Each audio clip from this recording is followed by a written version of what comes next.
Assalamu alaikum. Last week I was sick. I was sick mentally. I was in the hospital for 2 weeks. আমি mentally sick ছিলাম তো দুই সপ্তাহে দুই হসপিটালে ছিলাম। এক সপ্তাহে কানাডাতে আর এক সপ্তাহে ফিলাডেলফিয়াতে হসপিটালে ছিলাম।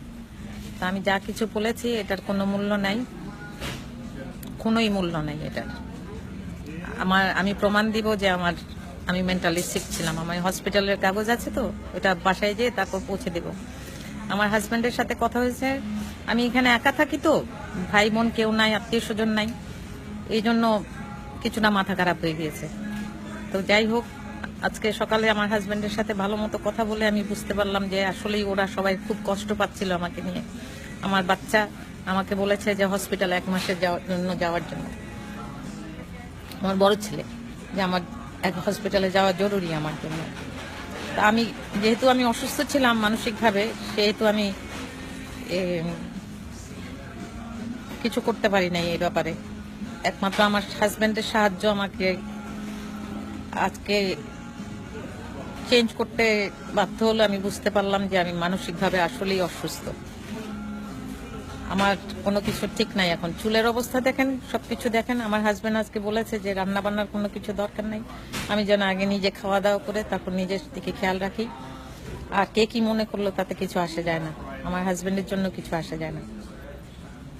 মাফ করে দিন, এটা কিন্তু আমি ইচ্ছাকৃতভাবে করি নাই, আমি অসুস্থ ছিলাম।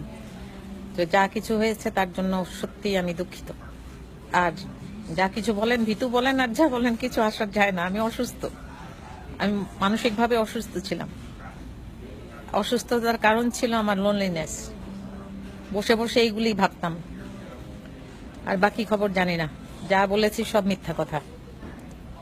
আমারে দিয়ে কারো কোনো ক্ষতি হোক আমি কোনোভাবে চাই না, ঠিক আছে? পোল্টিবাজ মহিলা, যা কিছু বলতে পারেন, কিছু আসে যায় না। পোল্টিবাজই আমি, কারণ আমি মানসিকভাবে সুস্থ না, আমি অসুস্থ হয়ে গিয়েছে, যেটা আমার ফ্যামিলি মেম্বাররা জানে। আর আমার মনে হয় যে আমার বন্ধু বান্ধবরাও ভালো করে জানে যে যে রুবিরে ওরা চিনে, এই রুবি এটা না। খানা খাচ্ছি, আমার সংসারের উপর আমি দাও লাগিয়েছিলাম, কারণ আমি মানসিকভাবে অসুস্থ ছিলাম। তোমরা গালিগালাজ দিলে কি হবে? আমারে তো পাবা না তোমরা, আমি আমেরিকাতে থাকি। তো আজকে তো আমি আমার হাজবেন্ডের সাথে কথা বলছি, আমি কিচ্ছু জানি না। এটা খুন হতে পারে, আত্মহত্যা হতে পারে, যে কিছু হতে পারে, আমি কিছুই জানি না।